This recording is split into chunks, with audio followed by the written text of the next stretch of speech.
Alors, bienvenue au podcast Au-delà des murs, le show qui a pour but d'inspirer la construction de bâtiments performants et écologiques. Je suis votre co-animateur Philippe. Et je suis votre co-animateur JS.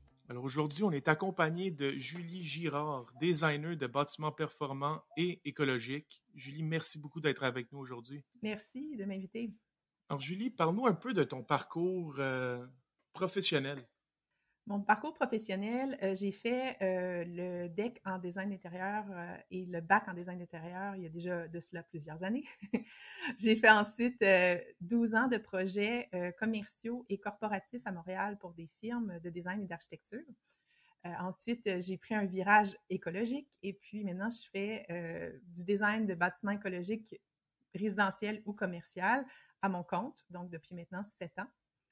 Et puis, sinon, d'un point de vue plus personnel, j'ai auto-construit une maison écologique dans l'éco-village de la Terre de la Réunion à Sainte-Lucie-des-Laurentides. Il y a déjà de ça plusieurs années. Donc, j'ai été dans le projet de l'éco-village durant 9 années.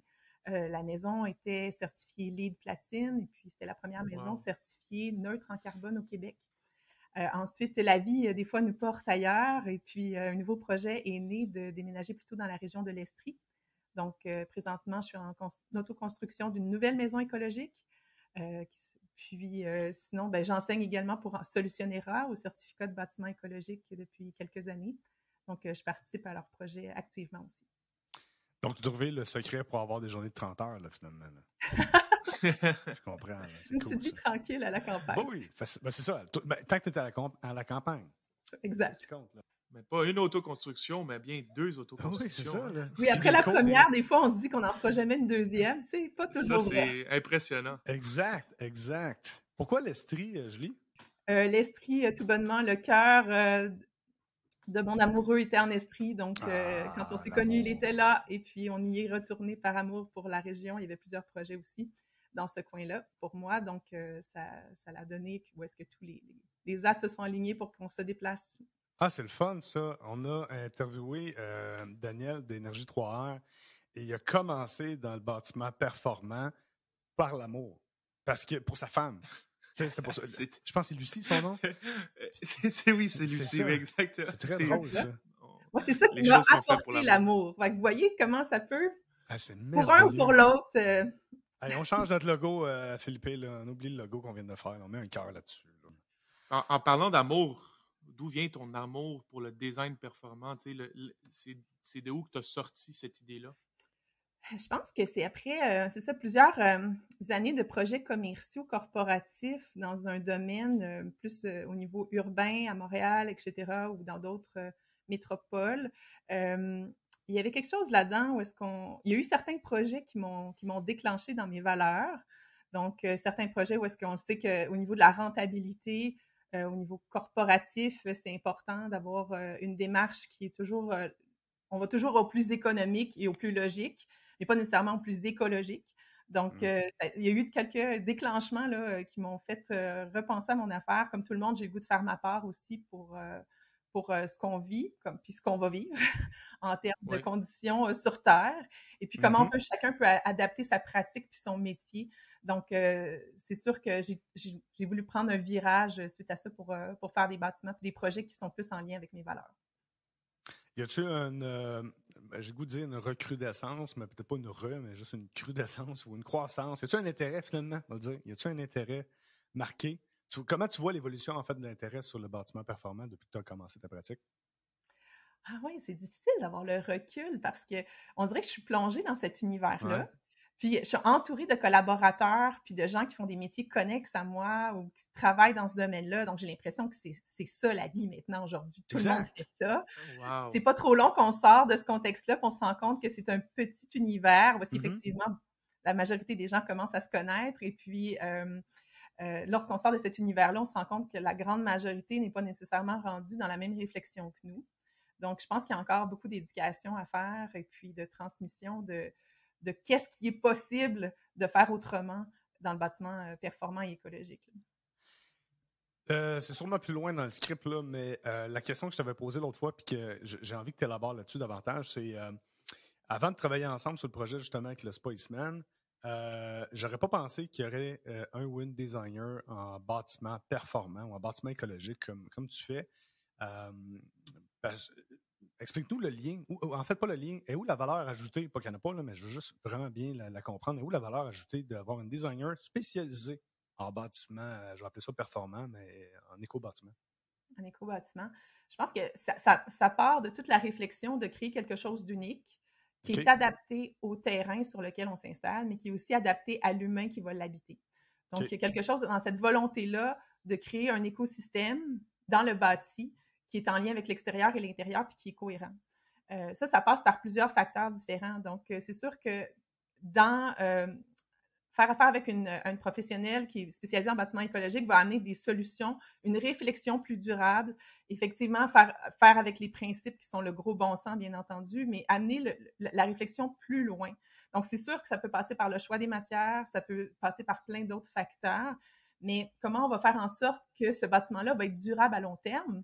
C'est pas juste les matières qu'on utilise qui rend un bâtiment durable, ça peut être aussi comment on va se déployer à long terme dans un bâtiment. On parle d'une maison, exemple, comment une maison écologique va vivre avec le temps, avec ses utilisateurs, comment elle va évoluer dans le temps avec les besoins des familles qui vont changer à travers les années. Donc, penser écologique, c'est penser durable, mais à long terme. Comment ce bâtiment-là va transcender les modes, comment il va être intemporel à sa façon, puis comment on va créer du patrimoine aujourd'hui, mais du patrimoine pour le futur. Moi, je le vois comme ça. C'est un beau point, tu vois. Puis je suis dans le domaine, mais c'est sûr, je suis en mécanique, donc l'efficacité énergétique, ça demeure quelque chose qui est dans mon esprit, quoique c'est rarement l'argument numéro 1 de prendre des systèmes performants dans le cadre des bâtiments performants. Mais on a tendance, on dirait au Québec, je vais faire une très grosse généralisation, cassez-moi si je suis vraiment dans le champ, mais on a tendance à penser éco-bâtiment à efficacité énergétique, genre Energy Star, on sauve beaucoup de bâtiments. Tu viens de soulever un très bon point, c'est la durabilité, pas juste dans l'esprit durable de économie sociale et efficacité, mais dans l'esprit, vraiment, ça va toffer longtemps, ça va toffer tous les besoins. Maintenant, peut-être pas tout. Est-ce que es-tu capable de prévoir tous les besoins d'après toi sur c'est quoi, c'est 50 ans, 100 ans la durée de vie d'un bâtiment? Ou tu te laisses une marge de manœuvre? Bien, si je reviens sur la durée de vie du bâtiment, la durée de vie d'un bâtiment, officiellement, il y a plusieurs siècles, le bâtiment durait pour toujours. Moyennant certains travaux d'entretien, là, c'était pas surprenant, mais ça ne l'est pas. C'est normal. C'était quand même... Moi, je trouvais ça bon comme concept. Ben oui, c'est vrai. Après ça, bon, il est venu d'autres facteurs sociologiques et commerciaux qui ont fait en sorte qu'avec le temps, on a coupé la durée de vie des bâtiments. Donc, la durée de vie d'un bâtiment aujourd'hui commercial et selon le budget du bâtiment qui est prévu, va être de 40 à 60 ans. Donc, quand on parle de durée de vie, bien sûr, il ne va pas s'effondrer au bout de 40 ans, mais ce que signifie durée de vie, c'est qu'à la fin de sa durée de vie utile, des travaux majeurs vont être nécessaires pour le revitaliser et le rendre encore fonctionnel pendant plusieurs années. Okay. Donc, au 20e siècle, le seul bâtiment qui a été construit à long terme, en tout cas du moins sur notre époque, nommons-le comme ça, je ne peux pas nommer tout le siècle, là, mais le bâtiment qui a été construit pour durer le plus longtemps de notre époque, c'est le Centre canadien d'architecture à Montréal, qui a été fait pour durer 100 ans. Donc ça, c'était un budget, bien sûr, de construction et d'architecture qui est différent de peut-être un budget de bâtiment de 40 ans, mais c'est une façon de penser autrement. En résidentiel, on est complètement ailleurs. En résidentiel, la durée moyenne d'un bâtiment, si on parle d'une maison standard là, qui n'a pas nécessairement de volonté écologique, haute performance, ou pas une réflexion à cet effet-là, une maison dure 10 à 20 ans. Donc, 10 à 20 ans, ça veut dire qu'au bout de 10 à 20 ans, il faut faire des travaux importants pour la revitaliser, la remettre sur pied pour qu'elle soit dans un état convenable. Donc, ça dure, c'est un clin d'œil, là, c'est une fraction de seconde, 10 à 20 ans. Ah, vraiment? C'est vraiment très, très peu. Puis le coût de revitaliser tout ça, de remettre ça sur pied au bout de 15 à 20 ans est énorme parce qu'on s'entend que 15 à 20 ans plus tard, l'inflation a aussi fait son effet. Donc, on remet de l'argent et on réinjecte de l'argent toujours en pelletant pour le futur. Plus tard, on rechangera ça.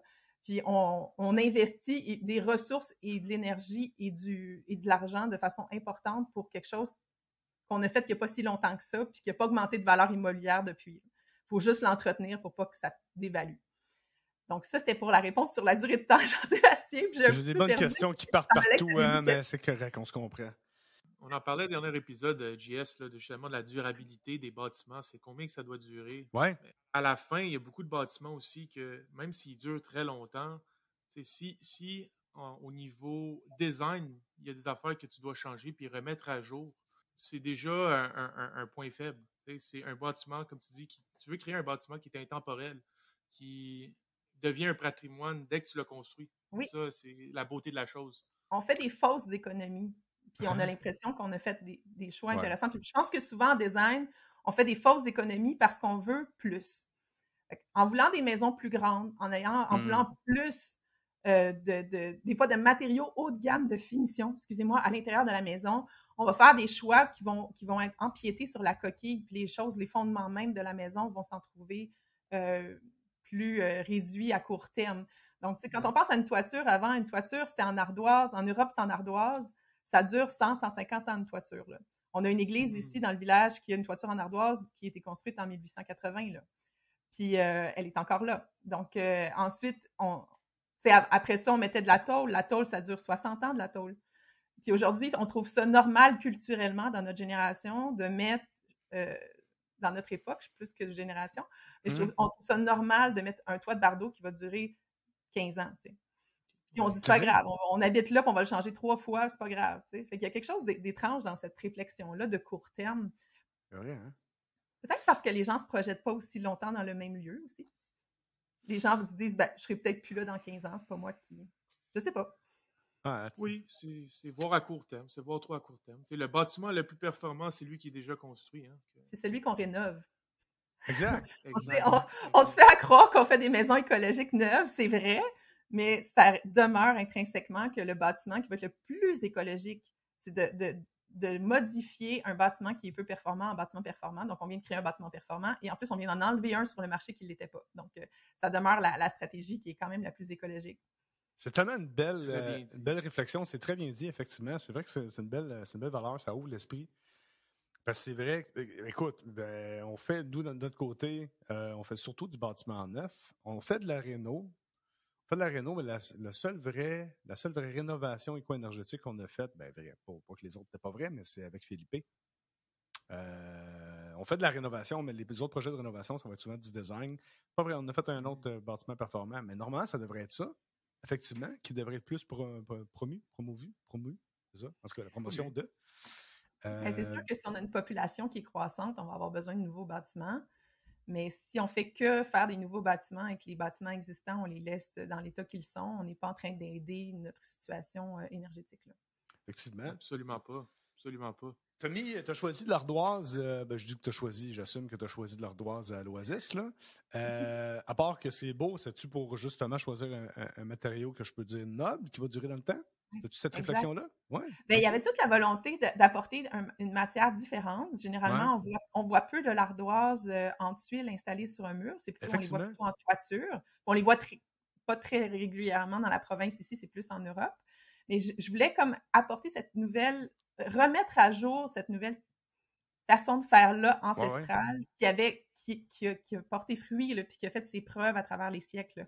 Donc, comment on peut utiliser une matière, en plus, c'était de l'ardoise de Glendaille, je crois. En tout cas, bref, c'est de l'ardoise qui provient de la Gaspésie. Donc, comment on peut avoir une matière locale avec un savoir-faire ancestral? C'est l'Oasis, le premier pavillon, c'est des compagnons français, donc les compagnons du devoir qui font les toitures françaises des bâtiments historiques. Il y a des membres de ce groupe professionnel-là qui sont au Québec, qui ont fait le mur de façon traditionnelle avec une installation qui va durer, ça va durer 100 ans, 150 ans, cette affaire-là. Même là, ça dure cette durée-là en toiture avec de la neige, donc en mur vertical qui ne retient pas la neige, ça peut être éternel. Je veux juste prendre un petit moment pour reculer un peu plus en arrière. Là, les deux, vous travaillez sur ce projet-là. Moi, je ne le connais pas tant bien. C'est quoi le projet Oasis? Là, on parle d'Oasis. Oui. Je sais c'est où, je sais c'est quoi, mais c'est quoi un peu le ethos ou la vision de ça, l'idéologie de ce projet?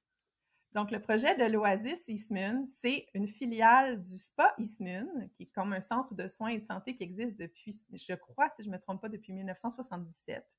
Donc, c'est une institution pour le bien-être et la santé Et puis, il y avait une volonté de la part des actionnaires du SPA et également de d'autres actionnaires. Donc, on parle de Solutionera ici et de Benoît Lavigueur qui fait les éco-constructeurs, les éco-bâtisseurs, excusez-moi.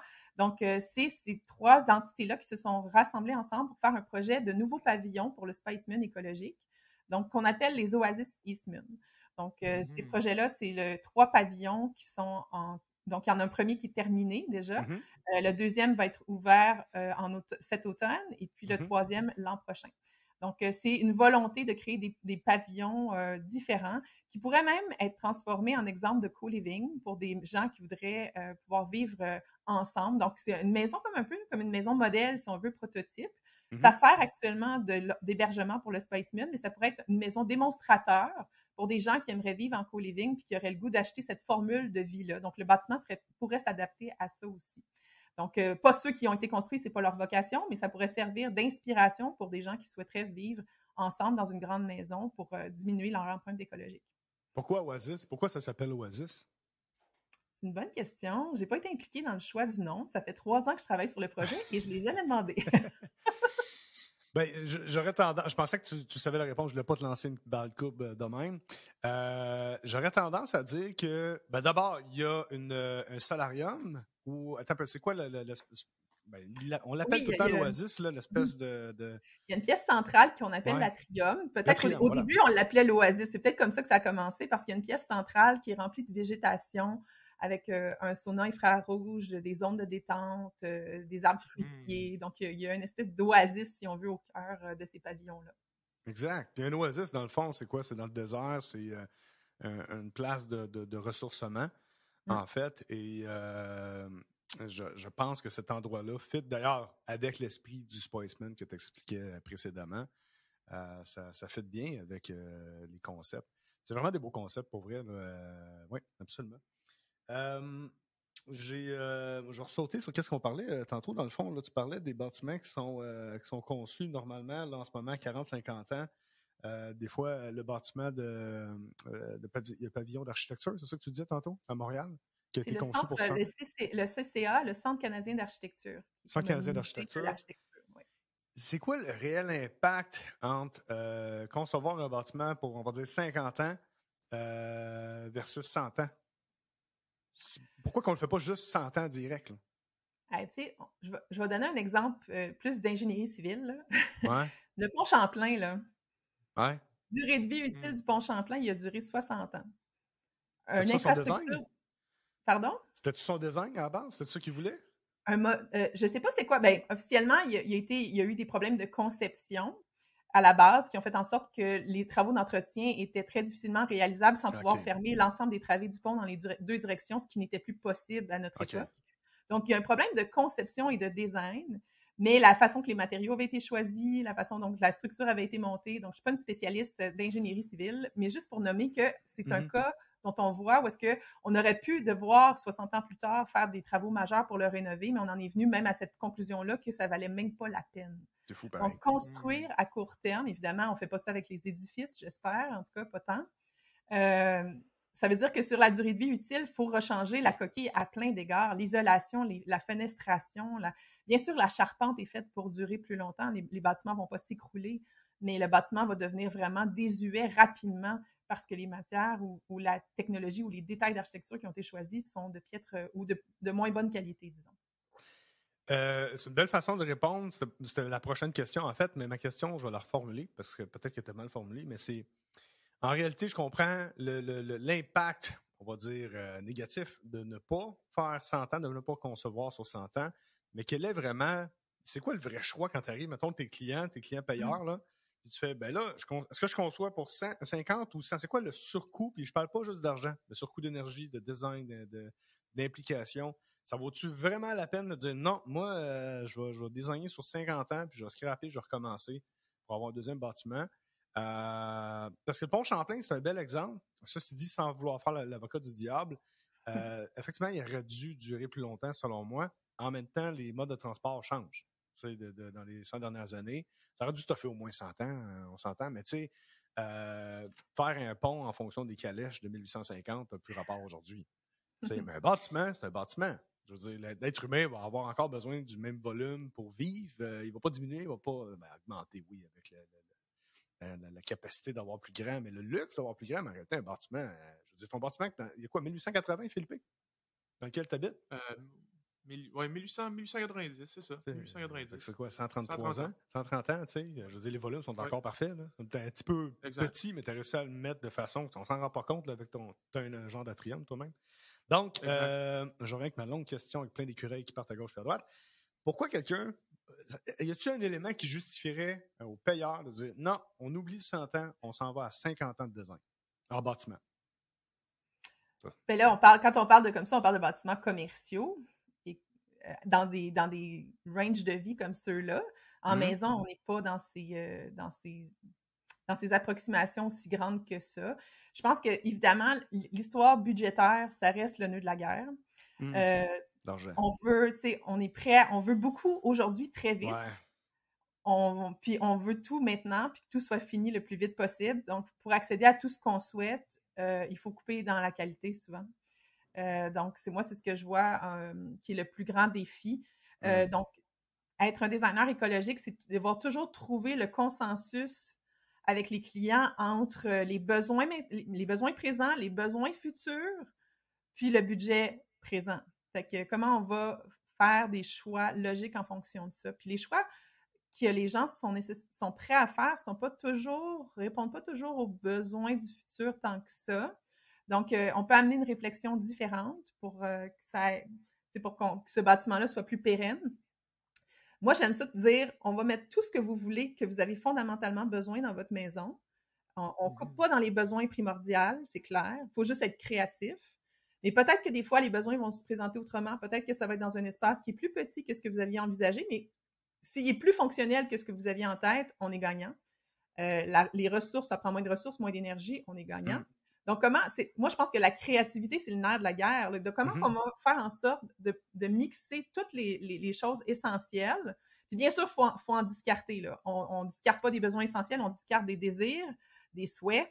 Il y a des choses qu'on ne peut pas toutes réaliser. On peut penser à un bâtiment qui va être évolutif, où est-ce qu'il y a certaines sections de bâtiments qui vont se rajouter avec les années, mais de façon à être cohérent avec ce qui a déjà été construit dans la première étape. Comment ce bâtiment-là va se transformer facilement sans nécessiter beaucoup de ressources pour s'adapter. Donc, il y a une grande réflexion à faire avec les clients, c'est sûr. Le budget, c'est toujours... puis on s'entend avec l'inflation qu'on a connue dans les dernières années, c'est majeur. Il faut des gens qui croient à leurs convictions puis qui se projettent dans le lieu longtemps pour que les gens veulent investir sur des matériaux qui durent 50, 60 ans pour une maison. Mais généralement, c'est sûr que, bon, ces gens-là, c'est eux qui m'approchent. Donc, moi, je me dis, wouhou, tout le monde est rendu... à penser durable. On a une espèce de microcosmos qu'on se dit, hey, tout le monde veut ça, mais il y a de plus en plus de gens, par exemple. Ça fait combien de temps que tu as parti ta pratique, toi, Julie? Ça fait 7 ans, puis je vois déjà un gros changement. Il y a quand même, je rêve d'un monde où est-ce que on met moins, où on investit moins d'argent sur le comptoir en marbre dans la cuisine. Mon Dieu que c'est donc important, le fini de comptoir de la cuisine. Le monde qu'on fait avec du budget, là. Ça peut être 20 000 $ de comptoir dans une cuisine, mais on a mis de la laine rose dans les murs, puis on a des fenêtres cheap, puis on est comme... La coquille, elle durera pas, puis il va falloir la refaire. Puis peut-être que ce matériau-là, qu'on a mis un gros montant dans la cuisine, on l'a mis, mais dans 10 ans, 20 ans, on va être tanné, puis on va juste le remplacer pour changer le mood. Fait qu'il y a comme une réflexion à faire sur ça. Je veux jamais, moi, mon défi, c'est de rendre quelque chose de durable, fonctionnel, qui fonctionne dans le budget aussi, mais jamais coupé dans la beauté. On a besoin de beauté. Les gens ont l'impression que si on fait des choix, qu'on va mettre plus d'argent dans notre coquille de bâtiment, la maison à l'intérieur va être moins intéressante. C'est pas vrai. On peut vraiment créer des choses intéressantes avec des matériaux de qualité sans que ça coûte une fortune. C'est des très bons points. Très, très bons points. En fait, j'ai eu la même discussion justement avec ma conjointe quand je concevais ma maison aussi. Les détails d'enveloppe, c'est pas quelque chose que tout le monde comprend. Je sais que tu as sûrement des clients aussi qui t'approchent, que oui, ils ont déjà une connaissance un peu plus, je dirais, poussée là-dedans. On espère que dans le futur, ça va être n'importe qui est intéressé à construire. Mais si je comprends bien, un design un peu plus écologique a plus d'importance sur l'enveloppe. Pas plus d'importance, mais l'enveloppe va être un peu plus priorisée que les finis intérieurs. Mais c'est quand même, c'est jouer cette balance, ce jeu de OK, l'enveloppe doit être assez bonne pour durer assez longtemps, mais tu peux quand même aussi garder un fini correct à l'intérieur que tu n'as pas besoin de rénover trop. Mais l'enveloppe demeure quand même plus importante. Oui, puis, ben oui, mais en même temps, je trouve que on se met pas des matériaux de piètre qualité à l'intérieur non plus dans lequel on est en contact, les gens sont en contact pas avec la coquille. Quand tu habites dans une maison, écologique, tu le sais, c'est quoi l'impact d'une coquille performante. J'ai vécu Oui, dans tu le 2 sais, maisons oui. écologiques, là, puis on le sent. Puis après ça, entre les deux, j'ai vécu en transition dans une maison de 1840. Je peux vous dire que le degré de confort d'une coquille performante, j'ai exactement su de quoi on parlait. Fait qu'on Exact. pense que Oui. c'est comme une enveloppe, on la sent pas puis ça dérange pas, c'est pas vrai. Au niveau de tous les ingrédients du confort, ça a un impact. Sinon, pour l'intérieur, je pense quand même que c'est ça, les gens sont en contact davantage avec la finition intérieure. Donc, on veut mettre plus de budget là-dedans parce qu'on a l'impression que c'est ça qu'on va voir. C'est avec ça qu'on va être en relation avec le lieu davantage qu'avec le type d'isolation dans notre mur. Mais dans la vraie vie, je pense qu'on peut quand même faire les deux. Il faut juste avoir les bonnes ressources qui peuvent vous conseiller pour faire des bons choix. Donc, faire des finitions intérieures en se disant, c'est pas grave, on coupe dans finition intérieure, on leur fera dans 10 ans parce qu'on aura plus de budget rendu à ce moment-là, je trouve ça dommage. Fait comment on va faire quelque chose qui vous plaît au jour numéro 1, mais sans avoir sabré dans la coquille. C'est quoi les choix réguliers auxquels pas toi, tu vas être confronté, mais que tu vas devoir jaser ou accoucher d'une meilleure idée avec tes clients de regarde, tu veux ton comptoir en granit ou en marbre à tel prix, ben, tu coupes là-dedans. Tu comprends-tu ma question? C'est quoi les choix souvent que tu reviens et tu fais comme attends, on va reculer dans une étape, là. T'es mieux de mettre un petit peu plus d'argent dans, mettons, la coquille versus le comptoir. C'est quoi les thématiques là, qui reviennent? C'est sûr que les gens qui m'approchent d'avance ont un intérêt, comme tu nommais, Philippe, pour le bâtiment écologique. Ils ont déjà fait une réflexion Ils sont à déjà ce sujet-là. vendus, là. À quelque part, j'ai fait de l'enseignement pendant quelques années auprès de la clientèle, mais j'ai plus le goût de collaborer avec des gens qui sont déjà vendus à ces valeurs-là, à ces principes-là. Donc, fait que t'es pas vraiment confronté, heureusement. Ben, c'est bon, ça veut dire qu'il y a une... Quand même. Le but, c'est toujours de challenger les gens, d'aller un petit peu plus loin que ce qui serait prêt à aller. Ça fait partie de la démarche du concepteur qui guide et qui accompagne dans un projet comme celui-là. On parle des comptoirs, mais l'entretien, il y a quelque chose, le défi, je pense qu'un des défis principaux qu'on a, c'est au niveau de l'entretien versus les matières naturelles versus les matières moins naturelles. Donc, tu sais, tout ce qui est synthétique, on a créé un paquet de choses pour nous simplifier la vie. Donc, des matériaux peu dispendieux et pas d'entretien. Donc, c'est sûr que quand les gens se dirigent nécessairement vers ça, vers des matières synthétiques qui, en fin de vie, seront... bon, on s'entend, là, ça va être des siècles à essayer de se biodégrader quelque part. Fait que comment on peut essayer de penser à des matières autrement? On a le défi du temps aussi. Tu sais, j'ai pas toutes les réponses. Les gens n'ont pas beaucoup de temps. Fait qu'entretenir une maison, tu sais, autrefois, entretenir une maison, ça faisait partie des tâches à faire dans la vie. La vie. That's it. Exact. Il y a 100 ans, là, on entretenait une maison. Là, il y avait du revêtement de bois à l'extérieur. Il y avait des travaux à faire à l'extérieur. Aujourd'hui, on veut plus, on veut construire, puis après ça, on veut en profiter. Donc, on ne peut plus avoir à s'en occuper. Puis si jamais on a le toit à refaire dans 15 ans, on engage quelqu'un, puis en 2 jours, c'est réglé. Mais, tu sais, on ne veut pas se mettre les mains là-dedans les week-ends parce que notre vie va vite, puis on a beaucoup à faire. Puis on dirait que la passion de prendre soin de notre lieu est moins là, peut-être, que les générations précédentes. Donc, il y a toute cette réflexion-là à faire avec les clients, jusqu'à quel point vous êtes prêts ou pas. Puis, tu sais, je l'ai eu aussi, je l'ai personnellement dans mon projet. Qu'est-ce qu'on fait avec ça, tu sais? Je ne suis pas une vertueuse de juste des choses écologiques. Tu sais, moi aussi, des fois, à choisir entre est-ce que ça va rester beau? Est-ce que notre mode de vie convient à ce matériau-là aussi? On s'entend, là. Des enfants, des animaux, là, avec des enduits naturels sur des murs, il faut le savoir dans quoi on s'embarque comme aventure, là. Exact. J'ai été confronté à ça il n'y a pas longtemps. Je rénove ma cuisine. Je suis arrivé au moment justement de choisir le comptoir. Puis, je veux quand même quelque chose qui a un certain look. Je ne veux pas mettre du marbre, ça ne sert à rien où ce que je suis. Mais là, j'ai vu un beau comptoir en acajou ou en bois, lamellé collé. Je trouvais ça malade, je trouve ça beau, je trouve ça chaud, tu sais. Je dis, ben là, ça, c'est quoi l'intérêt versus, mettons, le stratifié? Je connais absolument rien là-dedans. Elle a dit, ouais, le stratifié, c'est évidemment, c'est un petit peu moins cher, mais c'est que ça dure. Tu n'as pas d'entretien à faire. L'autre, il faut que tu l'huiles, je pense qu'elle m'a dit aux 3 ans. Normalement, puis l'endroit où je suis, je vais le louer prochainement. J'ai fait, ouais, quand je vais le louer, le locataire, oublie ça, ça ne tentera pas là, d'entretenir ça. Pourtant, le choix logique serait le choix logique. Le choix écologique serait d'y aller avec un matériau comme le bois, un matériau plus naturel, et de l'entretenir. J'imagine qu'il doit y avoir des huiles qui sont saines aussi, là, dans le sens qu'ils sont Oui, il y a pas, des les huiles huiles, sont il y a pas des toutes huiles synthétiques, là. écologiques. Exactement. Donc, Des ça huiles serait un bon écologiques. choix.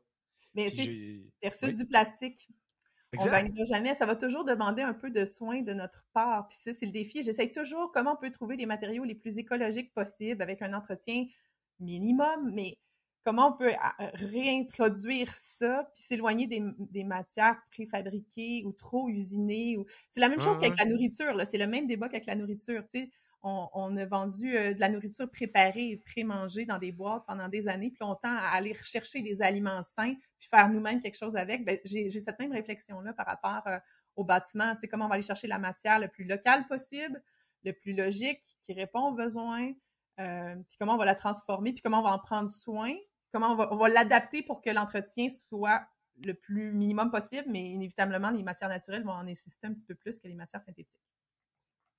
C'est sûr que tout ça, d'après moi, c'est de la créativité, comme tu l'as dit. Je crois que c'est ça le edge que tu as aussi en tant que designer éco-responsable, c'est avoir ta créativité pour aller chercher ces solutions. C'est pas des solutions faciles, c'est pas des solutions connues. Il faut faire de l'effort de plus pour faire ces recherches de chaque matériau. Est-ce qu'ils sont disponibles? Puis think outside the box. Donc, je te félicite déjà pour ça, Julie. Oui, effectivement, félicitations. Fait que dans le fond, c'est la valeur ajoutée qu'un client t'engage. C'est ça que tu vas faire entre autres. C'est cette recherche-là de matériaux et une espèce de pré-réflexion qui aide le client justement à faire des meilleurs choix, c'est ça? Oui, clairement, l'accompagner dans tous ces choix-là, ces réflexions-là, les compromis qu'il va avoir à faire entre la réalité budgétaire et puis leurs envies. Donc, comment on va trouver le juste milieu pour que la solution qui soit trouvée soit cohérente et durable. Fait qu'on devrait toujours avoir une designer comme toi dans les projets de bâtiments performants.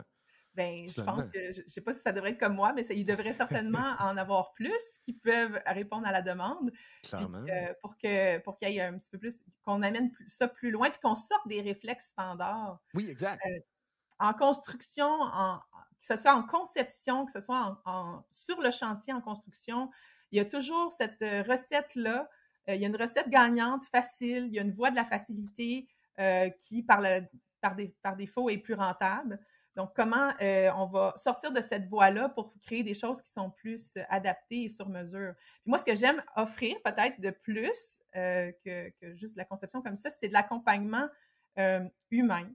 Je pense que le côté humain là-dedans est important. Quand on fait un projet comme ça, c'est très exigeant. C'est émotionnellement prenant là, à un degré qu'on peut difficilement imaginer sans l'avoir vécu. On l'oublie en plus, hein? C'est ça qui est ironique. On l'oublie. Une fois c'est fini, on fait « Ah ouais, c'est un peu tough, mais ah non, je suis content, tu sais. » Mais pendant que ça se passe... que c'est comme des enfants, je sais pas, j'en ai pas, mais... on dit que t'en as eu un, ça t'est tough, puis là tu te dis « Ah, je m'en rappelle plus, ça va bien, on va en faire un deuxième. » Mais c'est ça, les maisons, ça fait ça aussi. Exact. Mais blague à part, je pense que ce que j'aime offrir, c'est d'avoir un service plus personnalisé par rapport à comment les gens vont vivre dans leur lieu de vie. Ça, c'est un sujet qui me passionnait vraiment beaucoup. À l'université, il y avait des cours sur le design de l'environnement qui n'était pas l'environnement extérieur, mais l'environnement dans le sens un lieu. Donc, comment les gens habitent un lieu? Ça va être quoi les besoins que tu vas avoir dans ce lieu-là aujourd'hui, plus tard? Ça va être quoi les besoins? Comment ils vont se transformer? Comment toi, tu vas pouvoir avoir de l'espace pour évoluer puis changer dans ta maison avec les années? C'est quoi? Comment tu te vois vivre? Comment tu fonctionnes? Comment tu fais tes activités dans la journée? Comment tu cuisines? Comment tu te déposes dans ta maison, puis tu relaxes, comment tu fais tout ce que tu as à faire dans une maison, puis comment chaque personne dans la famille le fait dans la maison, puis comment les interactions entre chacun des membres de la famille vont pouvoir être ensemble, quand ils veulent être ensemble ou quand ils ont besoin de leur intimité, comment ça va être respecté. Donc, il y a toute cette réflexion-là de la psychologie de l'environnement, si on veut. Ultra important. Il est super important de cette réflexion-là. Fait que c'est sûr que moi, j'ai une petite allergie au plan déjà prédestiné avec des gens qui font, bon, ben on va s'adapter, on va tasser un petit peu le mur, puis on va agrandir le salon pour que le sofa rentre. Moi, je trouve ça triste. Oui, exactement. Ben non, faisons une maison sur mesure. D'abord, où est ton terrain? On ne peut pas implanter des plans. Je pense que c'est un des crimes de notre société d'implanter des plans n'importe où. On prend un plan et on l'implante. Puis, on plante ça sur un terrain. Des fois même sans même tenir compte de l'orientation solaire, ça n'a pas de sens. Puis ensuite, fait que le terrain s'adapte à une maison qui est plantée à quelque part qui n'est pas l'idéal, qui ne tient pas compte de ces facteurs. Puis après ça, ben on a des gens qui doivent s'adapter à l'intérieur. Donc, j'ai le goût de vous dire, sortons de la tendance. Oui, La oui. tendance, c'est un sujet qui me vient me chercher. Là. Vous allez me sentir bien passionnée. Là. Vas-y. Bon, on le voyait, par rapport au style puis aux époques d'architecture, l'architecture, il y a des siècles, là, un mouvement d'architecture. Là, ça durait la Renaissance, le gothique, ça durait un siècle, des siècles. Il y avait un mouvement d'architecture qui passait, puis après ça, il y avait un renouveau. Aujourd'hui, comme tout est plus accéléré et plus consommable, au 20e siècle, les styles d'architecture en résidentiel, on les reconnaît facilement. À chaque dizaine d'années, il y avait des principes d'architecture qui étaient différents, des maisons très caractérisées de chaque époque, de chaque décennie. Puis aujourd'hui, on le voit, puis ça va encore plus vite que ça. Puis avec les Pinterest et tous les réseaux sociaux de ce monde qui sont des belles banques d'idées, ça fait aussi faire en sorte que les algorithmes sortent toujours sensiblement les mêmes choses aux mêmes personnes ou aux mêmes groupes de personnes ou aux mêmes sociétés. Donc, on voit pondre des quartiers en entier qui sont faits sous le principe d'une idée qu'on a vue dans Pinterest, que tout le monde a vu, trop vue, parce qu'on était immergé de ça. Donc, on pense que c'est ce qu'on a besoin, que c'est ça qu'on a le goût.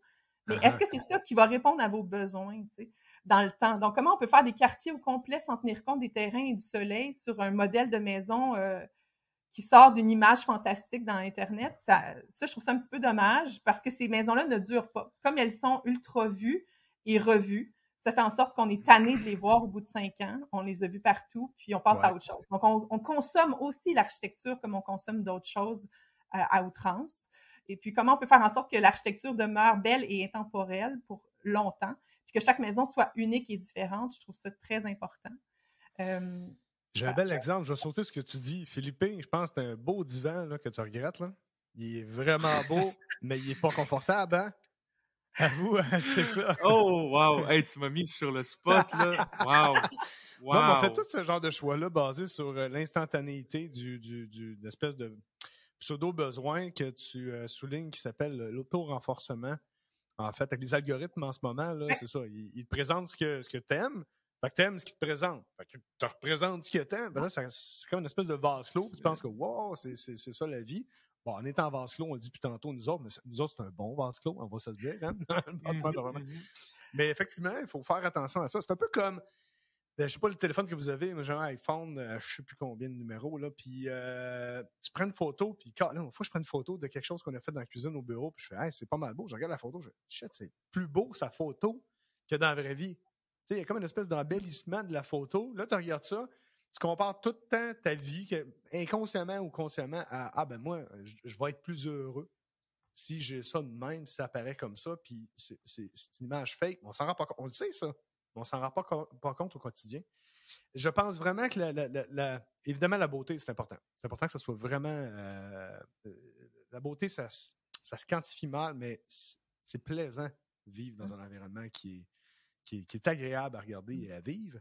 Ce que je trouve le plus pertinent de ton rôle comme designer, c'est OK, c'est bien beau, ça va être beau, mais comment tu vas vivre là-dedans? Parce que c'est comme les relations, hein? C'est la dynamique. Un rôle de psychologue, un peu, hein? Exact. C'est très important. Puis c'est quelque chose qui est comme un peu omis. J'imagine qu'il y a de la clientèle qui t'approche, le savent, qui ont besoin de toi ou dans divers domaines. Mais tant qu'à moi, ça devrait être toujours le cas. Parce que la maison que tu parlais, là, pas la préfabriquée, là, mais les plans là, que tu achètes en ligne et tu implantes, c'est l'espèce de maison packagée que ça semble facile, oui, mais c'est le bâtiment qui devrait s'adapter à toi, pas l'inverse. Exact. Donc, ça crée des maisons qui sont dépersonnalisées. Oui, exact. Qui sont mésadaptées au terrain et à l'humain. Donc, il y a un non-sens là-dedans. Puis si en plus, cette maison-là, on la multiplie par 20 dans le secteur, bien, la beauté que tu parlais, la beauté, là, la maison peut être magnifique. Là. Mais si on la multiplie à outrance, la beauté n'existe plus. Là. C'est terminé. C'est copier-coller, puis l'humain n'est pas sensible et n'est pas charmé par le copier-coller. Là. Donc, c'est les villages qui nous enchantent ici, au Québec ou en Europe, ce n'est pas des villages où est-ce qu'on a dupliqué les mêmes choses.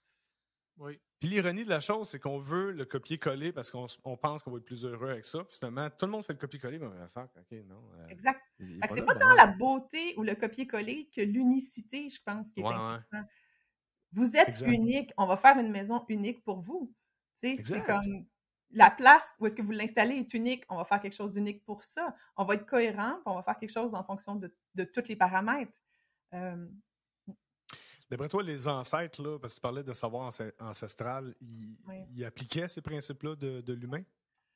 Ah ouais, ben, on dirait que c'est drôle, j'ai reconnecté que l'énergie des ancêtres en venant en Estrie. Je sais pas pourquoi, là. Je sais pas ce qui OK. s'est passé. C'est Euh, cool. mais ben, tu sais, c'est vrai qu'il y a un beau contexte patrimonial dans les cantons de l'Est. Oui. Il y a clairement un savoir, puis un patrimoine. D'abord, le patrimoine me tient vraiment à cœur, puis je trouve que j'aimerais tant ça faire plus pour le sauvegarder.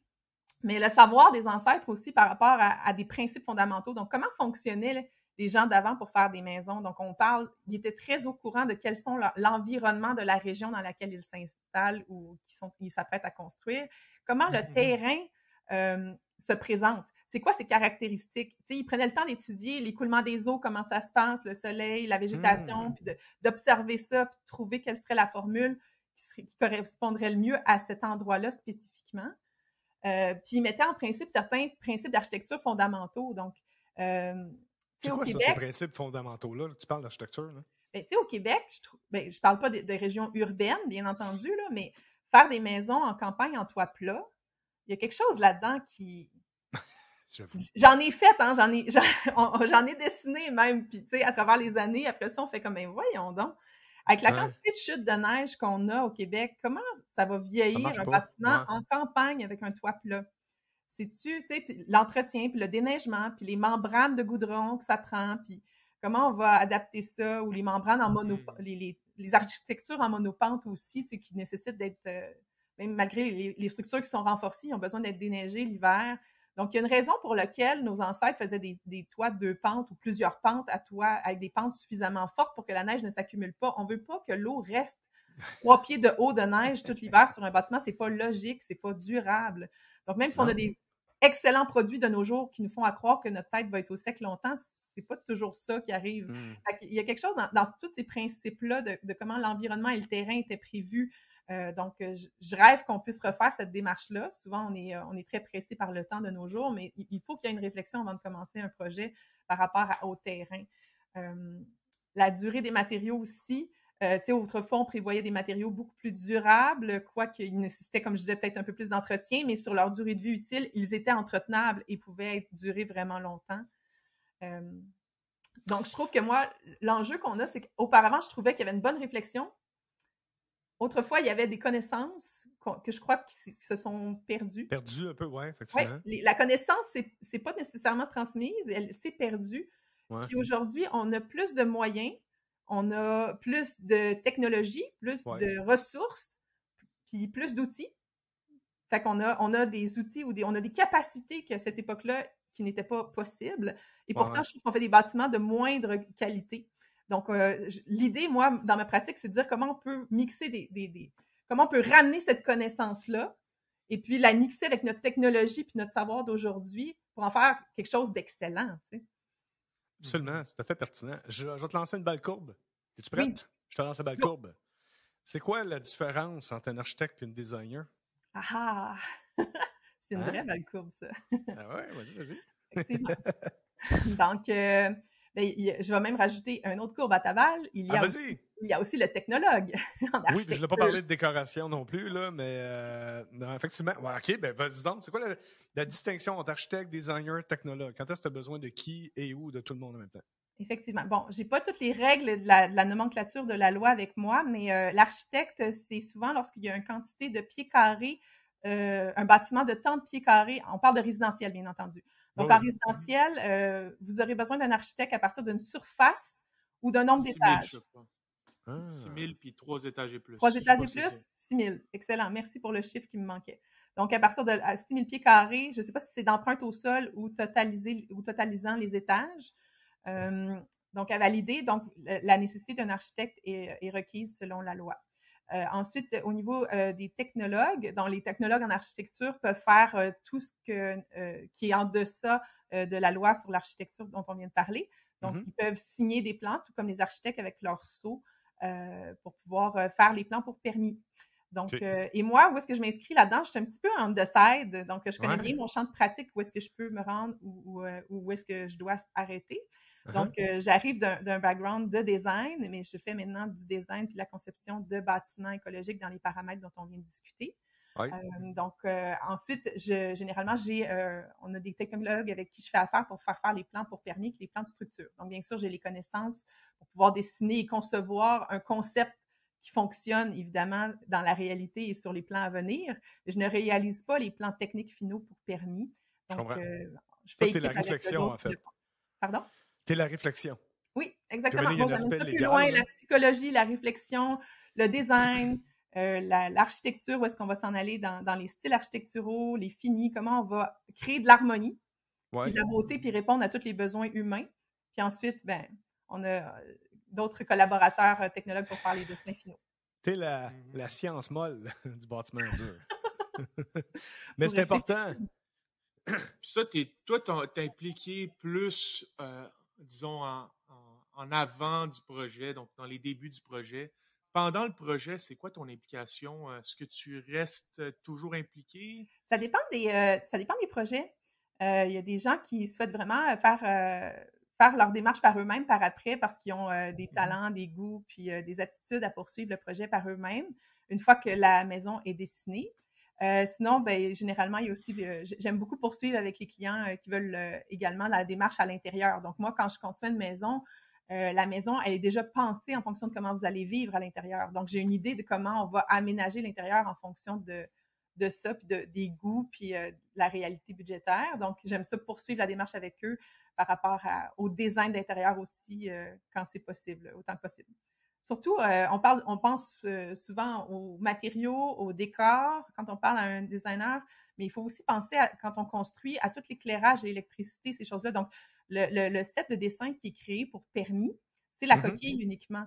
Mais après ça, comment on va insérer la plomberie, l'électricité, l'éclairage? Quelles vont être les stratégies de design en fonction du mobilier intégré? Comment on va rendre ça cohérent? Puis comment on crée un système qui fonctionne ensemble? Bien, ça, c'est ce que j'aime faire par la suite à l'intérieur, par définition. Là. Je suis designer d'intérieur à la base, donc... Fait que toi, tu fais de tout, là, de A à Z au niveau du design, de l'approche, la traduction des besoins, des désirs, avant le projet, pendant la réalisation du projet. C'est quoi le rôle du designer pendant, mettons, le chantier? Pendant le chantier, ça dépend. Chaque chantier puis chaque client est différent, chaque projet aussi. Donc, il y a des gens qui sont plus impliqués dans leur chantier, d'autres moins.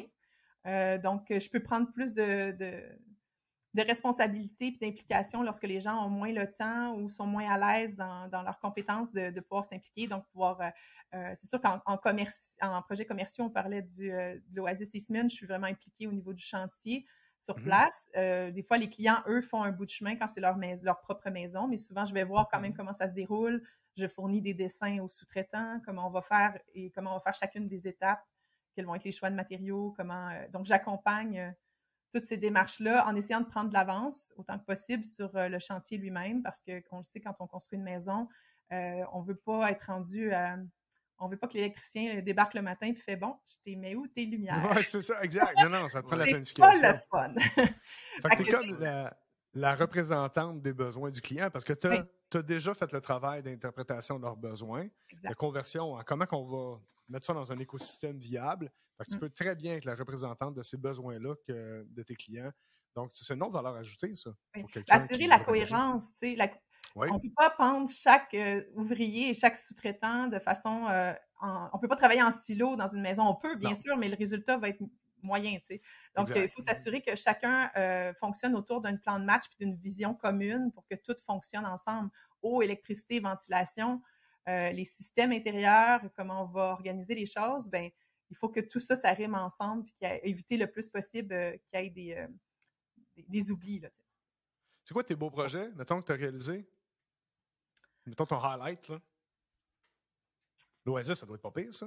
Ben, l'Oasis, oui, quand même. Là, c'est un grand projet qui est encore sur le bureau pendant encore au moins 1 an. Fait que c'est 4-5 ans de vie sur une durée de vie professionnelle de 7 ans, travailleur autonome, c'est beaucoup. Sinon, je pense que j'ai fait d'autres belles résidences privées. Je sais qu'il y a des gens on les a accompagnés, tu sais, je les ai accompagnés à réaliser la maison de leur rêve. Ouais. Puis à pouvoir le vivre, c'est quoi s'autoconstruire, les accompagner pendant que c'est pas facile, tu sais, puis après ça, les voir dedans, là, puis faire...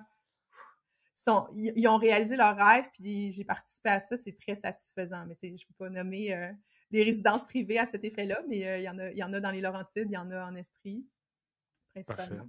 Wow. Ouais. Puis là, tu es en projet personnel, donc comme tu l'as dit au début, tu en as fait 2. Un projet personnel, c'est différent d'un projet que tu fais pour un client. Oui, hein? C'est quoi les différences que tu as? Qu'est-ce qui change selon toi? Clairement. Est-ce que tu as des décisions qui ont été différentes vu que c'était ton projet? Hey, ça a été tellement... Ben, on va rire, hein? Entre la pratique et la réalité. D'être assis sur la chaise du client, là, c'est comme tellement différent.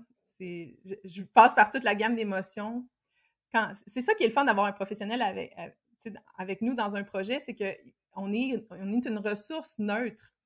Ouais. Qui n'est pas émotionnellement impliqué dans ce qui est en train d'arriver, tu sais, puis on a les idées claires. C'est comme si on garde un peu la barre, tu sais, du bateau, on la garde en place, là, tu sais, tout le monde tangue, là, il y a de la marée, puis tout, là, puis le concepteur ou le designer ou la personne qui vous accompagne dans votre projet est neutre, puis elle peut avancer avec vous, puis dire, ah non, quand vous avez mal au cœur, là, c'est parce qu'on s'en allait par là, puis c'est pour telle raison, on s'en souvient, on veut-tu encore ça? Oui, c'est bon. Exact.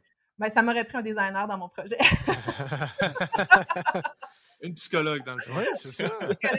Ben, écoutez, c'est sûr que, tu sais, le premier projet que j'ai réalisé, c'était une maison écologique où est-ce que je tout construisais par moi-même. Donc, j'avais un entrepreneur j'avais des gens qui construisaient aussi. Là, j'ai pas tout monté ça par moi-même. J'ai pas fait tous les travaux. Mais j'étais seule cliente, si on veut, du projet. Puis même là, c'était la designer face à ses indécisions. Donc, j'avais dû vivre cette relation-là puis ce rapport-là dans ce premier projet-là. Puis dans le deuxième projet, je construis avec mon conjoint. Donc là, c'est complètement une autre chose. Fait que là, on rit toujours en disant « T'es vraiment mon client le plus difficile. » Oh oui. Je t'adore, mais t'es difficile. Puis pourtant, on fait des blagues, mais on est sur la même page pour les valeurs, on est sur la même page pour les goûts. Puis malgré tout ça, c'est quand même un défi. On a une excellente communication, on travaille les deux dans ce domaine-là, on sait où est-ce qu'on s'en va. Mais malgré tout ça, de concilier quand même deux visions différentes. Puis je le vois tous les jours avec des couples avec qui je travaille. On doit faire une maison pour deux. Puis c'est sûr qu'une designer qui veut faire une maison pour deux, ben, il y a beaucoup de concessions à faire parce que la vision initiale, c'est que moi, je ne veux pas faire une maison que moi j'aime, je veux faire une maison qui nous plaît à tous les deux. Donc, comment on va trouver la formule idéale pour ça? C'est clair que ça a teinté le projet c'est complètement une autre expérience que la première. C'est quoi le secret pour réussir? Parce que là, tu soulèves un bon point, là, la Ginette en moi a envie de savoir un peu plus de croustillant, là. Mais c'est quoi le secret? Parce que clairement, ça a l'air à bien se passer. Je vous ai parlé à tous les deux, ton conjoint et à toi, on a travaillé ensemble. Tu es clairement quelqu'un d'agréable, très, très souriante. Mais on a tous nos challenges, surtout quand il y a de la pression, tu as un job à faire en plus. En parallèle à ça, tu vis dans la construction. C'est quoi le secret du bonheur vu que tu es une psychologue du bâtiment, finalement, là? C'est quoi le secret du bonheur de réaliser le projet avec son conjoint? Wow! Hey, tu sais, quand on a pitché cette idée de fou-là, de faire, OK, on s'en retourne ça en Estrie, tu sais. C'est moi qui ai lancé cette question-là. Mon conjoint, il a fait, quoi? Attends une minute, là. Si tu t'en vas là, on retourne pas en arrière, là. Nice. Fait qu'on était comme déjà dans un engrenage parce que j'ai continué la conversation. Mais moi, je le savais, que j'étais comme, je sais dans quoi je viens de mettre le pied, tu sais. Si on reconstruit une maison, je sais dans quoi on se réembarque. Je connais les processus, je l'ai vécu, je le vis toujours avec mes clients. Puis j'ai-tu le goût de revivre ça, tu sais. Puis j'étais comme, ben oui, on y va, tu sais. On oublie, tout va bien. Ça va bien aller. On a une bonne communication. Mais est-ce que la deuxième fois, c'était plus simple que la première? Moi je le demande de façon personnelle. Je l'ai fait la première fois. J'espère que la deuxième fois, ça va être plus simple.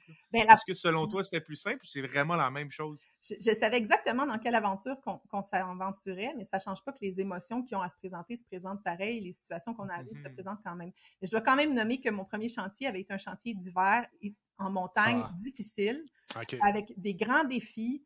Beaucoup de difficultés dans la matière. On dirait que la matière ne collaborait pas tant que ça. C'était comme toujours des pépins, des ennuis, des embûches, et on ne comprenait pas nécessairement pourquoi. Donc, bon.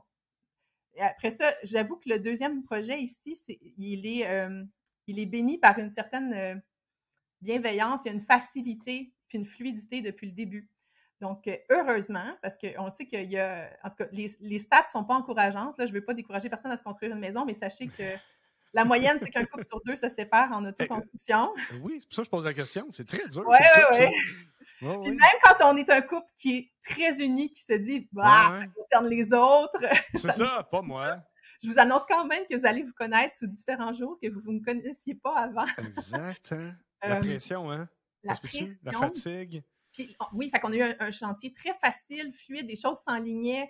Tu sais, on n'a pas eu des grosses difficultés, là. Puis malgré tout ça, l'épuisement, la fatigue, on le voit, on est là-dedans, ça fait 1 an. On a emménagé ce week-end dans un chantier inachevé.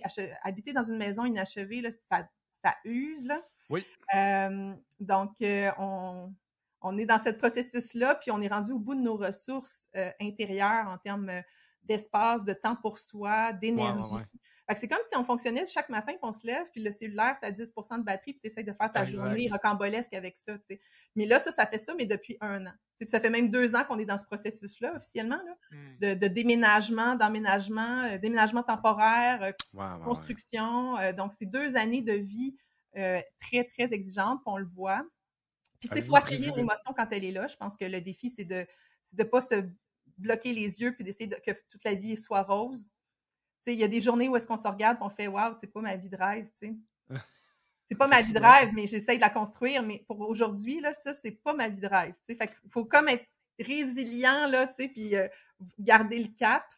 Exact. Parlant de cap, si tu avais eu une designer, parce que tu aurais dû en engager une, là, mais si tu avais une designer, elle t'aurait dit non, on tangue à droite, là, c'est normal. C'est normal, tu as mal au cœur, c'est ça qu'on voulait faire. Exact.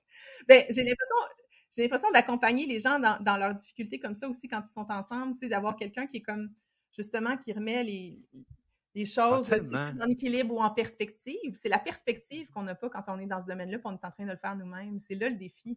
C'est qu'on n'a pas la perspective, on n'a pas le recul, puis on n'a pas nécessairement le temps. Moi, je continue à travailler en même temps. Mon conjoint a arrêté de travailler il y a quelques mois pour terminer la maison, mais tu sais, en essayant de travailler pour d'autres, en étant soi-même dans la même démarche, on n'a pas tant de recul que ça par rapport à ce qu'on est en train de faire.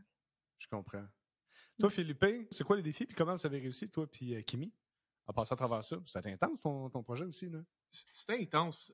De un, c'est connaître les limites, savoir qui est capable de faire quoi. Okay. Chacun a son expertise. Savoir ses forces. On ne va pas essayer d'aller à contre-courant. Hein. La communication, hyper important. Exact. Pour ne pas avoir de regrets, il faut vraiment bien communiquer. S'il y a quelque chose que tu sens que ça ne va pas, que ça ne marche pas, il faut le communiquer. Que ce soit une décision il faut que les deux soient d'accord pour aller de l'avant. Sinon, ça ne marchera pas. Puis, il faut regarder 15 ans dans le devant. Il faut planifier. Ben, on dit 15, il faut aller le plus loin possible, mais il faut que tu t'imagines une vie. C'est vraiment ça. C'est que tu t'imagines, tu es comme, OK, ben, là, moi, j'ai pas d'enfant, mais il y a déjà une chambre pour l'enfant. Exact. J'ai pas de chat, j'ai pas de chien, mais j'ai déjà un emplacement pour une litière. C'est vraiment pas. C'est penser plus loin, puis s'imaginer. Puis tu sais quoi, c'est un exercice qui est le fun aussi. C'est un exercice qui est le fun pour le couple. Oui, moi, je recommande une autoconstruction à tout le monde. Ça te permet d'en apprendre plus sur soi, plus sur son couple aussi. Exact, ça doit être consolidant. Parce que tu dois te poser des questions que... Ça faisait combien de temps que tu étais avec Kimi? Ça faisait 5 ans. Ah, quand même. C'est quand même un couple établi, là, on va dire ça. Mais tu sais, si tu commences... tu es obligé de te poser des questions. On va-tu avoir un enfant ensemble? C'est pas tout le monde qui est à l'aise où tu te dis, c'est peut-être pas le bon moment, mais là, on prévoit-tu une chambre pour un enfant? Hey, on va-tu avoir un enfant? Là, ça ouvre des sujets. Ah non, vraiment, là, moi, je suis vendu totalement à avoir une designer dans un projet. Juste l'aspect communication que vous parlez. Souvent, en com, que ce soit en couple avec n'importe qui, des fois, avoir un pilier neutre, extérieur, à qui, une espèce d'arbitre, sans dire, toi, t'as raison, toi, t'as tort, mais juste faire comme, OK, c'est pas pareil d'argumenter pas un contre l'autre, mais en binôme. Mais quand tu commences à argumenter et tu as une troisième personne, on dirait que ton discours il doit être un peu plus juste, élaboré, moins piquant. Tu comprends ce que je veux dire? Ce que je vois, en tout cas, c'est que moi, je fais remplir des questionnaires au début d'un projet. Là. J'ai un questionnaire, je ne sais pas combien de pages là, sur le projet, comment vous le voyez, la vision, les besoins. Nice. Puis ce que j'aime, je dis toujours aux gens, remplissez-le séparément. Je veux Ouais, pas ouais. que vous ayez Ah, vous-même oui. trouvé consensus entre vous deux ou trouver des compromis parce qu'il y a toujours un leader, généralement pas nécessairement dans le couple, c'est pas toujours une personne qui est leader, mais dans le projet de construction, il y a souvent une personne pour laquelle, c'est drôle, le poids des décisions ou des goûts est pas égaux. Nécessairement, il y a quelqu'un qui a plus de poids que l'autre pour prendre des Mhm. décisions ou ses besoins à lui passent avant les besoins de l'autre. On le voit, puis c'est pas méchant puis mal intentionné, c'est juste que je le vois, C'est ce humain. schéma-là qui existe. Puis Ouais. c'est pas genré, ce schéma-là non plus. Non, Donc, non, non, vraiment pas. mais c'est important que chacun soit entendu. Fait que c'est sûr que d'avoir quelqu'un qui est neutre, moi, je dis toujours, je veux entendre vos deux besoins. Puis si vous pensez que vos deux besoins sont inconciliables puis que vous avez décidé de sabrer dans un des deux, c'est dommage parce que si vous me le dites, moi, je peux pas vraiment faire quelque chose pour répondre à ces deux choses-là en même temps. Donc, faut que chaque personne soit représentée là-dedans. Tu sais, un designer, bien sûr, mais j'ai le goût de dire aussi toute une équipe de projet, surtout en autoconstruction, là. Assurez-vous d'avoir toute l'équipe de gens qui ont les ressources et les talents que vous n'avez pas. Ça va aider votre couple. Oui. Parce que, Certainement. tu sais, j'ai beau dire que j'avais pas de designer dans mon projet parce que de toute façon, on était deux à être capables de couvrir ce Ouais. volet et ces compétences-là dans mon projet. Mais je savais, par exemple, qu'il y a certaines compétences techniques qui étaient comme un peu comme notre talon d'Achille, si on veut. C'est un peu notre faiblesse. Donc, on faisait les choses nous-mêmes. Il n'y avait pas d'entrepreneurs généraux. Il y avait bien sûr des ouvriers sur place qu'on engageait, mais on devait nous-mêmes prendre certaines décisions. Puis j'avais besoin d'une ressource technique qui allait pouvoir nous appuyer dans certaines choses, tu sais, ne serait-ce que par rapport à l'excavation, comment on allait gérer ça avec les eaux de pluie. Puis là, tu vois, ça, c'est pas ma sphère de compétences. Je sais où sont mes compétences, je sais où je commence à avoir besoin d'aide. D'aller chercher une équipe de projet avant de commencer, c'est ce qu'on appelle la conception intégrée. Donc, Oui. donc, on fonctionne comme ça. En projets commerciaux, on est en conception intégrée. Donc, chaque spécialiste apporte son point dès le départ, au début de la table, pas pendant le projet, tu appelles quelqu'un. Là. Au début de la table, tu te fais ton projet d'équipe, puis tout le monde est sûr que toutes les compétences, les champs de compétences sont représentés. Puis c'est ce qu'on a fait, nous, en commençant notre projet. Puis je dirais que c'est pour ça qu'on a eu cette certaine facilité-là, parce qu'on est allé chercher exactement les ressources et les compétences où est-ce qu'on était plus sensible. Puis là, dans ce temps-là, si on n'avait pas eu cette ressource-là, je pense qu'il y aurait pu avoir des moments beaucoup plus difficiles à vivre dans la démarche. Là. Seulement, ça demande une humilité, ça demande de l'expérience. On est tous dans le même groupe d'âge, ou presque. L'humilité, c'est un bon point. Ça prend l'humilité, absolument. Puis surtout dans l'approche intégrée, c'est quand même pas c'est pas une commune l'approche intégrée, mais c'est juste let's go, on est ouvert d'esprit, on parle ensemble. Et d'ailleurs, on fait beaucoup de projets, mais pour l'envergure du projet et la quantité de personnes qu'il y a à l'Oasis, c'est merveilleux de voir cette approche intégrée-là. C'est fluide, ça fonctionne bien. Il y a des bons êtres humains derrière ça. Puis, il faut vraiment savoir s'entourer. Puis, c'est facile de faire non, je vais sauver un peu d'argent. Puis, je vais le faire moi-même parce que j'ai vu une vidéo YouTube. T'as peu, là. Ça vaut son pesant d'or, l'expérience et le support. Et savoir ses limites, finalement. Puis les limites qu'on pense qu'on a avant de commencer un chantier versus quand on est dedans ou à la fin ne sont pas les mêmes que celles qu'on pense qu'on devrait. Donc, toujours, on surestime constamment ce qu'on va être capable de réaliser et dans le délai de temps et dans notre quantité d'énergie qu'on va être capable de réaliser. Donc, il faut être sûr d'avoir des plans B quand on pense faire des choses nous-mêmes, quand on est rendu à la fin puis qu'on est exténué, puis qu'il faut finir, ben, on a besoin d'avoir pensé à d'autres ressources que soi-même. Je suis totalement d'accord. Là, mettons qu'on veut t'engager, là, on fait ça comment? On te rejoint comment? On te rejoint où? Tu as un site web? Comment on fait ça? Ben, je vous dirais, tu sais, prenez le temps. Moi, je parlais que j'aime faire la réflexion avec les clients d'avance. Donc, j'aime ça quand on m'appelle longtemps d'avance.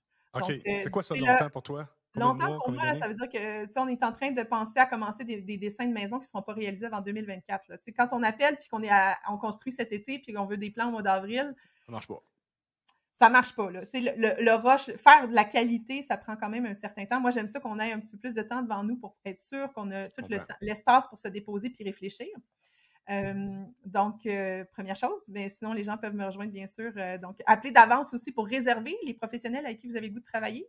C'est un petit milieu, mais les gens sont très occupés, la demande augmente, puis il n'y a pas tant de gens que ça qui offrent ce type de service-là. Donc, prenez-vous plusieurs années à l'avance quand vous savez que vous voulez faire ça, commencez à approcher tout de suite les gens avec qui vous avez le goût de travailler dans votre équipe. Tu peux-tu aider à la sélection de terrain aussi? Parce que tu parlais d'intégrer la maison dans le terrain. Tu participes-tu des fois à la sélection de terrain? Ça a l'air quand même assez important. Là. je suis pas la meilleure pour lire un terrain dans ses paramètres. Je comprends. Mais j'aime ça, participer quand même à ces étapes-là. Généralement, si j'ai des gens qui m'appellent et qui n'ont pas encore leur terrain, des fois, j'accepte les mandats puis on va quand même voir les terrains ensemble. Mais souvent, j'aime ça qu'il y ait quelqu'un d'autre avec moi de plus technique, un entrepreneur général ou quelqu'un d'autre en consultation qui peut lire le terrain pour donner plus d'indications par rapport à sa réalité. Là. Tu sais, comment ça va être aménagé ce terrain-là au niveau concret, là. Excavation, implantation de terrain, etc. Là, je veux avoir des ressources avec moi. Mais moi, j'aime ça sentir plus l'énergie d'un lieu quand je visite ça. Exact. Je vois les vues, ça me donne des idées. Je veux toujours visiter un terrain. Je dessine jamais une maison sans être allée sur place. Donc... Exact. Puis c'est pas parce que tu ne sais pas lire un terrain techniquement, tu n'as pas ta place à ce moment-là. Moi, je pense au contraire, les deux ont la place. C'est ça l'approche intégrée. C'est tu fais, OK, on le file, il y a une partie de créativité, une partie de...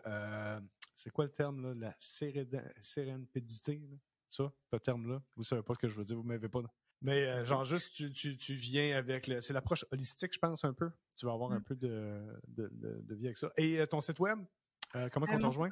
Donc, www.juliegirarddesign.com.